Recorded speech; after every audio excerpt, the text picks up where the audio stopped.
¿Qué pasa realmente cuando las negociaciones fracasan y los trabajadores dicen no más y cesan sus actividades? Pensemos en un caso real.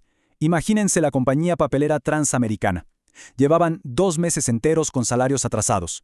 La tensión estaba por las nubes, las negociaciones colapsaron por completo y de un momento a otro los trabajadores simplemente abandonaron sus puestos. ¡Boom! Este tipo de escenarios nos da la oportunidad perfecta para entender la verdadera anatomía legal detrás de los conflictos laborales, mucho más allá de lo que leemos en los titulares. ¿Qué tal? Es un gusto arrancar con este análisis. Hoy tenemos un objetivo súper claro. Vamos a desmitificar, de la forma más objetiva posible, todo este complejo entramado del derecho laboral colombiano. Entender cómo se equilibran las fuerzas entre los empleados, los empleadores y el Estado es absolutamente clave para comprender cómo funciona nuestra economía y, en el fondo, nuestra sociedad. Bueno, entremos en materia. Para desmenuzar el ciclo de vida de un conflicto laboral, vamos a seguir esta hoja de ruta. 1. El derecho a la huelga. 2. Su desarrollo y efectos legales. 3. Las huelgas ilegales y los servicios esenciales. Y 4. Cerraremos con el arbitraje laboral. Así que, vamos a ello. Empecemos con la primera sección, el derecho a la huelga y sus conceptos clave. Como veremos, aquí entra en juego el artículo 56 de la Constitución. A ver, nuestra Constitución política consagra la huelga como un derecho fundamental, social y económico.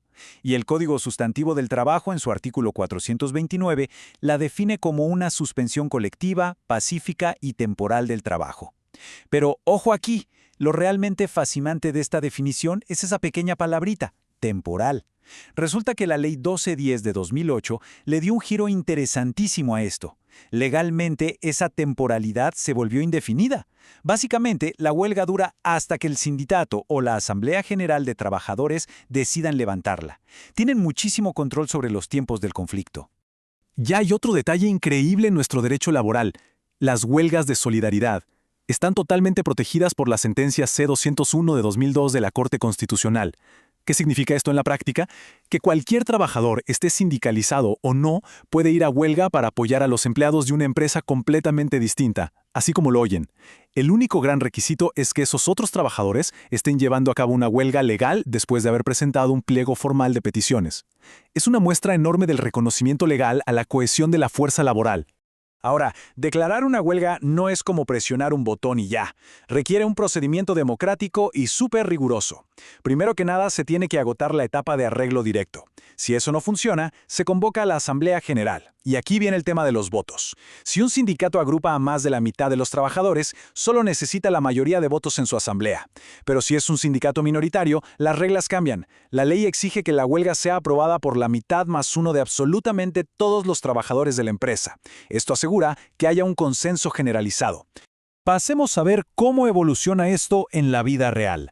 Sección 2. Desarrollo y efectos. El impacto del conflicto una vez que la huelga se vota y arranca legalmente. Entonces, el punto clave aquí es ¿qué pasa con los contratos y la plata? Fíjense en esto. Una huelga legal suspende los contratos de trabajo. Es decir, los empleadores no tienen la obligación de pagar salarios mientras dure el paro. Pero, y este es un contrapeso gigante, la obligación de pagar los aportes a la seguridad social, tanto salud como pensiones, se mantiene totalmente activa. Además, los empleadores tienen estrictamente prohibido contratar reemplazos para reactivar el servicio, con la única excepción de labores que sean absolutamente indispensables para mantener las instalaciones y los equipos. Nada de reemplazos para operar normalmente. Y aquí llegamos a un número crítico. 60. 60 días calendario. Ese es el reloj de arena del conflicto laboral. Es el tope máximo que la ley colombiana permite que dure una huelga antes de que el Estado diga basta y mande a forzar mecanismos alternativos de resolución. Es una medida pensada justamente para evitar que las parálisis causen daños irreparables a todos los involucrados. Pero claro, ¿qué sucede exactamente en el día 61? Se enciende una alarma y arranca un cronograma de extrema urgencia. Primero, las partes tienen 3 días hábiles para buscar una conciliación mutua. Si no sale humo blanco, entra una subcomisión de concertación laboral que tiene 5 días máximo para intentar destrabar el asunto.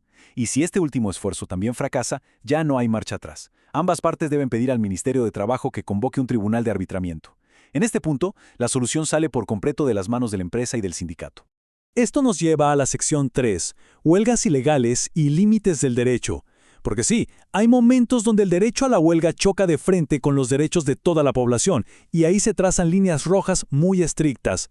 Hay ciertos sectores que se consideran servicios públicos esenciales. Básicamente, actividades cuya interrupción pondría en jaque los derechos superiores de la gente.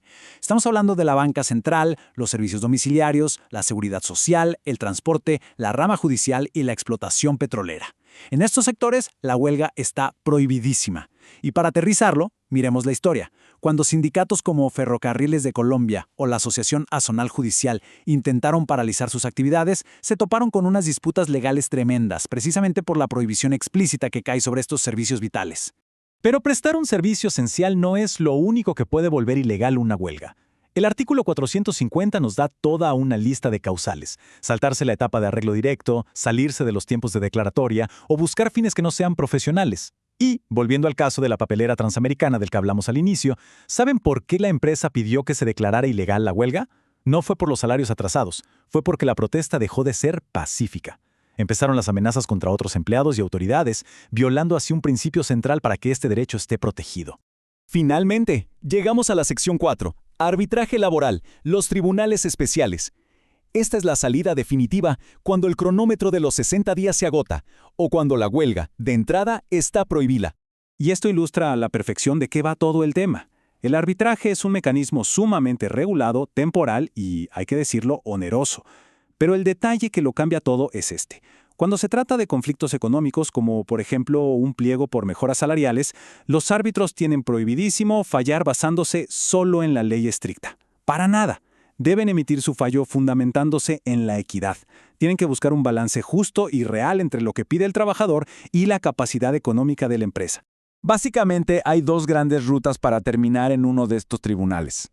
El arbitraje voluntario se da cuando, mostrando una madurez gigante en la negociación, tanto empleadores como trabajadores acuerdan de manera libre entregarle la decisión final al tribunal. Por otro lado, tenemos el arbitraje obligatorio, que es cuando la ley dice, por el bien supremo de la sociedad, se impone este mecanismo obligando a las partes a acatar la decisión de los árbitros designados.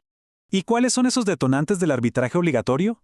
Son muy específicos. Ocurre irrevocablemente en servicios esenciales, o cuando un sindicato minoritario no consigue los votos para irse a huelga, o tras el fracaso de esos famosos 60 días de paro que mencionamos antes. Y un dato clave, en estos casos, los árbitros se designan por medio de un sorteo oficial en el Ministerio del Trabajo. Un ejemplo perfecto de esto fue la empresa de acueducto Aguas de mi tierra. Al ser un servicio público domiciliario y esencial, no podían ni soñar con irse a huelga, así que sus exigencias sindicales tuvieron que ir directamente a resolverse en un tribunal de arbitramiento. Para ir cerrando este análisis, quiero dejarles sobre la mesa un escenario que pone a prueba todo lo que acabamos de revisar, basado en el complejísimo caso real del Hospital Departamental de Sabanacorta. Imagínense esto. Los trabajadores del hospital deciden entrar en huelga porque la institución lleva meses sin pagarles lo que les debe. Ahora, sabemos que la salud es un servicio público hiperesencial, por lo que la huelga ahí está terminantemente prohibida. Sin embargo, el paro fue motivado única y exclusivamente por una falta gravísima del empleador al no pagar los salarios. Así que la pregunta del millón es, ¿cómo debe ponderar un juez la protección absoluta a los servicios esenciales frente al incumplimiento sistemático de los derechos más básicos del trabajador?